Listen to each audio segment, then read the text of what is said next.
3 जनवरी को आप इतना खास क्यों मानती हैं? देखिए, 3 जनवरी को खास मानने का एक बड़ा रीज़न तो ये है कि 3 जनवरी में इस देश की प्रथम महिला शिक्षिका ने जन्म लिया और 1831 में एक ऐसी शिक्षा की क्रांति ज्योति का जन्म हुआ जिसने भारत के इतिहास को पूरा बदल कर रख दिया। जिस हिस्ट्री में जब हम पढ़ते हैं तो देखते हैं कि महिलाओं की स्थिति बहुत दयनीय थी।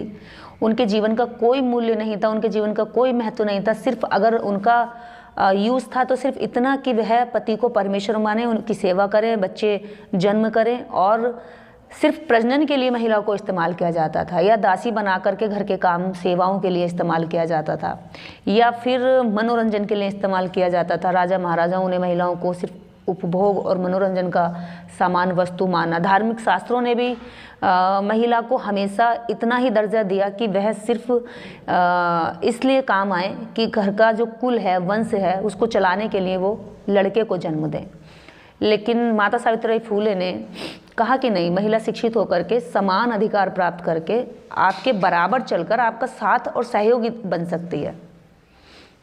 तो ऐसा क्या किया माता सावित्रीबाई फूले ने जो पूरा देश, खासकर वो लोग जो शिक्षा का महत्व समझते हैं?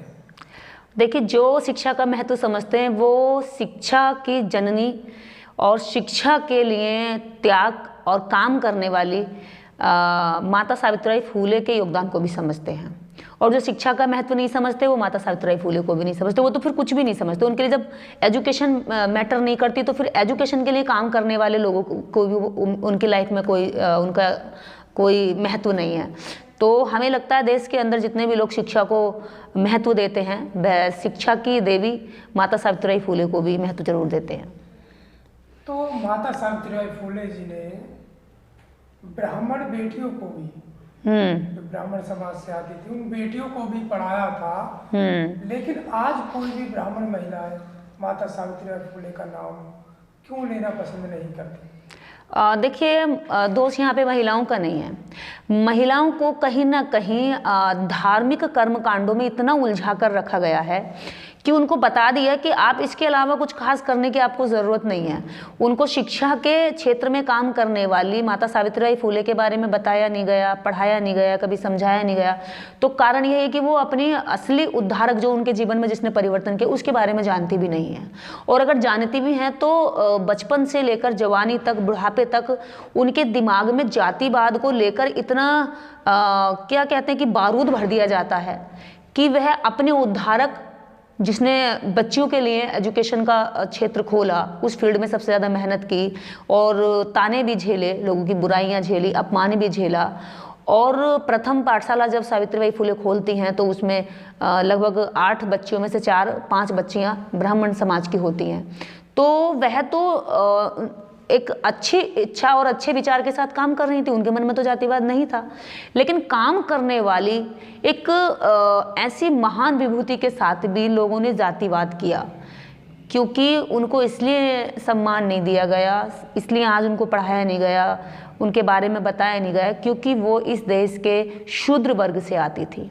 शूद्र वर्ग यानी ओबीसी से आती थी, जो कभी माली जाति कहा जाता था, जो सब्जी उगाता था, फूल उगाता था, और आज वो सैनी के नाम से जाना जाता है। दुर्भाग्य ये है कि खुद सैनी समाज भी अभी माता सावित्रीबाई फूले को जाना नहीं है, क्योंकि उसको और बाकी पाखंड और कर्मकांड में इतना ज़्यादा उलझा दिया कि उसको एक सेकंड की भी फुर्सत नहीं है कि वो अपने महान नायकों के बारे में पढ़ सके, अपने लीडर्स के बारे में जान सके। ऐसी कौन सी घटना आप माता सावित्रीबाई फूले के जीवन की रही जो आपको काफ़ी प्रभावित करती है? जिस तरह से आप जगह जगह ज़मीनी स्तर पर संघर्ष कर रही हैं, महिलाओं के लिए संघर्ष कर रही हैं, गरीब बच्चों को पढ़ाने का काम कर रही हैं, तो कौन सी माता सावित्रीबाई फूले की घटना है जो आपको ज़्यादा प्रभावित करती है? देखिए, मुझे उनके जीवन की एक महत्वपूर्ण घटना से मैं प्रभावित बहुत ज़्यादा हूँ। हालांकि उनके जीवन की हर घटना ऐसी है जिससे कुछ सीख मिलती है, कोई एक ऐसी खास नहीं है। पर एक घटना जब भी मुझे हिम्मत देती, जब मेरा मनोबल टूटता है, लोगों की गालियाँ, लोगों का अपमान, लोग बहुत मतलब क्रिटिसाइज़ करने पर जब आते हैं तो कोई भी हद नहीं छोड़ते हैं यहाँ तक कि मारने तक की धमकियाँ दे देते हैं, बहुत गलत शब्दों से संबोधन करते हैं, या जितने भी महिलाओं को डिमोरलाइज करने वाले शब्द होते हैं वो सभी जब बोले जाते हैं तो तब मुझे माता सावित्रीबाई फुले का एक वाक्य याद आता है कि मुझे इन लोगों पर गुस्सा नहीं, दया आती है। जब माता सावित्रीबाई फुले को महिलाएं भगा दिया करती थी कि चल सावित्री, तू हमारा टाइम खोटी करेगी, हमारी बेटियां इतनी देर में तो बकरी चरा लेंगी, लकड़ी ले आएंगी और बहुत सारे घर के काम करेंगी, घर के काम काजों को संवारेंगी, तेरे साथ पढ़ने के लिए हमारे पास फालतू टाइम नहीं है। वो निराश होकर के हर दिन इस तरह थक कर घर चली जाती थी। और जब ज्योतिबा फुले आते थे और रास्ते में भी वो गालियाँ सुनती, घर पहुँचती थी, तो ज्योतिबा फुले एक दिन बहुत उदास बैठी थी। ज्योतिबा फुले ने कहा कि सावित्री तुम क्यों निराश हो, क्यों उदास हो? बोले कि मैं निराश हूँ इसलिए मैं जिनके उद्धार के लिए काम कर रही हूँ वही अपने उद्धार का, अपने कल्याण का रास्ता नहीं समझती और मैं बहुत मेहनत कर रही हूँ।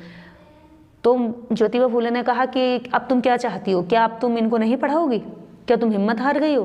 क्या तुम उन लोगों से डर जाओगे जो तुम्हें गाली देते हैं, कीचड़ फेंकते हैं, तुम पर लांछन लगाते हैं, तुम्हें हर तरह के शब्दों से तोड़ने की कोशिश करते हैं?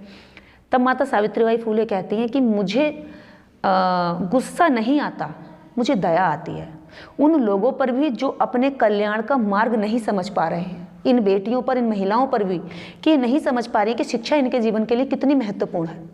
और मुझे उन लोगों पर, उन पुरुषों पर भी दया आती है कि वो ये नहीं समझ पा रहे कि मैं इतने दिन से जब आज तक हिम्मत हार कर पीछे नहीं हटी तो क्या मैं आगे हट जाऊंगी? अपना श्रम, अपना समय और अपनी एनर्जी मेरे ऊपर लगाकर बर्बाद कर रहे हैं। मुझे इन पर गुस्सा तब आता या मेरा इनके साथ कंपटीशन तब होता जब ये मुझसे बेहतर कुछ कर रहे होते। जब ये बेहतर कुछ कर रहे होते तो तब मुझे गुस्सा आता कि मैं क्यों नहीं कर पा रही हूं। लेकिन मैं तो अपनी ओर से बेहतर करने की कोशिश कर रही हूँ। ये दया के पात्र हैं कि कुछ करने के लायक नहीं है। ये मानसिक रूप से अपंग हैं, तो मानसिक रूप से विकलांग और अपंग लोगों पर दया की जाती है, गुस्सा नहीं किया जाता। तो तब मुझे बड़ा उनके वो विचार, वो शब्द मुझे ताकत देते हैं कि जब लोग गालियाँ देते हैं, हर कोशिश करते हैं, तब मुझे लगता है कि तुम मेरी दया के क्या कहते हैं पात्र हो, ना कि तुम मेरे गुस्से के। गुस्सा उस पर होना चाहिए जो हमारी ताकत को अपने काम से कमजोर कर रहा हो, अपनी शक्ति लगा रहा हो हमसे बेहतर करने के लिए। तब हमें गुस्सा आना चाहिए कि इसने मुझे चैलेंज किया, मैं और अच्छा करके दिखाऊंगी। लेकिन वो ऐसा कुछ कर ही नहीं रहे तो उन पर दया ही की जा सकती है, उन पर गुस्सा नहीं आना चाहिए। और ये विचार मुझे बहुत मोटिवेट करते हैं। हर बेटी को, हर आगे बढ़ती हुई महिला को मोटिवेट कर सकते हैं कि हमें ऐसे मानसिक रूप से कमज़ोर लोगों पर कभी गुस्सा करके अपना समय और अपना मस्तिष्क कभी ख़राब नहीं करना चाहिए। हमें उन पर दया करके छोड़ देना चाहिए। आज भी माता सावित्रीबाई फुले की वो पाठशाला खंडर बनी हुई है। तो आप देश की महिलाओं को, देश के लोगों को क्या संदेश देना चाहेंगे कि वो क्या सरकार पर ही डिपेंड रहेंगे या खुद भी कंट्रीब्यूशन करके उस पाठशाला को दोबारा खड़ा किया जा सकता है, या फिर सरकार से आप की क्या मांग है, आप क्या चाहते हैं? देखिए, माता सावित्रीबाई फुले ने जो पुणे में सबसे प्रथम स्कूल खोला था 1 जनवरी 1848 को, वो स्कूल इस देश के लिए कोई छोटी मामूली बात नहीं थी, बड़ी घटना थी स्त्रियों के लिए पहला स्कूल खोलना। और उस दौर में खोलना जब वैदिक धर्म, ब्राह्मण धर्म की बहुत प्रकोप फैला हुआ था लोगों में, मानसिक रूप से जातिवाद इतना था, औरतों को पैर की जूती रखना एक आम सोच थी। माँ से जन्म लेने वाला 10 साल 12 साल का बच्चा भी उसको दासी बोलता था, बुलाता था, इस तरह से अपमान करता था। उस वक्त उन्होंने बेटियों का हाथ पकड़ कर स्कूल तक लेकर गई, जहाँ ये माहौल था कि बच्चियों का 12 साल 9 साल के बच्चों का हाथ पकड़कर देवदासी बनाने के लिए मंदिर छोड़ते थे माता पिता। उनके हाथों को उन्होंने वहाँ से छुड़वा करके स्कूल तक लेकर गई। जिन दीवारों को स्कूल की छूने भी अपराध था महिलाओं के लिए, बेटियों के लिए, कि स्कूल की दीवारें तक भी नहीं छू सकती थी, किताबें तक नहीं छू सकती थी, धर्म अपवित्र हो जाता। ऐसे माहौल में उन्होंने उनके लिए केवल स्कूल की दीवारें नहीं छुआई, स्कूल के अंदर जाने का रास्ता खोला, हाथों में किताबें दी। तो ऐसे माहौल में वो स्कूल खोलना देश के लिए बड़ी क्रांति थी। और ऐसे स्कूल को देश की सरकारें संजो कर रखती, उसको चलाती, उस स्कूल को यूनिवर्सिटी के रूप में तब्दील करती, बड़ा करती कि देखिए हमारे देश की एक महिला ने इतना बड़ा काम किया। जब हमारा देश गर्त में जा रहा था, जातिवाद में जा रहा था, महिला अपमान में विश्वास रखता था, तब उन्होंने महिला सम्मान के लिए एक स्कूल खोल कर दिया, शिक्षा का विचार दिया। तो ऐसे स्कूल को यूनिवर्सिटी में तब्दील करना था, विश्व लेवल पर उसको आगे ले जाना था। लेकिन यह जातिवाद का शिकार होकर के उन्होंने अपनी मानसिक रूप से उनको नकार दिया और वो स्कूल आज खंडर है। हम लोग मांग करते हैं कि महाराष्ट्र सरकार या केंद्र सरकार दोनों में से कोई भी पहल करे उस स्कूल को यूनिवर्सिटी में तब्दील करने की। वो स्कूल बने, वो जगह बहुत महत्वपूर्ण है उसको पढ़ने के लिए, ताकि वहाँ आसपास के बच्चे तो कम से कम पूरे इस तरह की एजुकेशन ले पाएँ जैसी सावित्रीबाई फुले चाहती थी और विश्व पटल पर उसका नाम हो।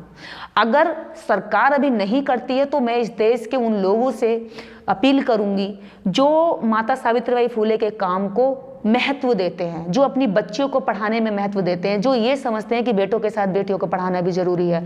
वो कंट्रीब्यूट करके इस स्कूल को तैयार कर सकते हैं, दोबारा खड़ा कर सकते हैं, ताकि सरकार की भी आंखों में शर्म आए कि देखिए हम तो नहीं कर पाए लेकिन समाज ने, हमारे देश के नागरिकों ने करके दिखा दिया। तो मुझे लगता है ये दोनों की जिम्मेवारी है, समाज की भी, उन लोगों की भी जिनकी बेटियों को पढ़ाने के लिए माता सावित्रीबाई फुले ने श्रम किया, मेहनत की, अपमान झेला। और देश की हर बेटी के पिता को ये कर्ज उतारना चाहिए माता सावित्रीबाई फुले का कि उनकी बेटियां पढ़ रही हैं। देश के हर ससुर को ये कर्ज उतारना चाहिए जिनकी जो है बहुएं पढ़ी लिखी आई हैं। देश के हर पति को ये कर्ज उतारना चाहिए जिनकी पत्नियां पढ़ी लिखी आई हैं।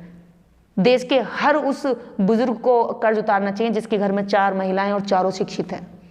देश के हर गरीब से अमीर उस पिता का दायित्व बनता है जो अपनी बच्ची को पढ़ाना चाहता है, जन्म लेते ही उसके लिए शिक्षा की पॉलिसी बनाता है। तो ये सबका फर्ज है और ये हम सबको निभाना चाहिए, मुझे ऐसा लगता है। और सावित्रीबाई फुले के लिए 3 जनवरी उनका जन्मदिन हम सब के लिए एक बड़ी घटना है और इसको शिक्षक दिवस के रूप में हम सब देशवासी इसको मनाएंगे। भारत सरकार से भी मांग करते हैं कि 3 जनवरी को शिक्षक दिवस के रूप में घोषणा पारित करे। दूसरा, इस देश में जिसने भी काम किया उनको भारत रत्न की उपाधि दी गई है, वर्तमान में भी और पूर्व में भी। माता सावित्रीबाई फुले के कामों को सम्मानित अभी तक नहीं किया गया, तो इसलिए हम लोग मांग करते हैं कि माता सावित्रीबाई फुले को प्रथम महिला शिक्षिका होने के नाते भारत रत्न से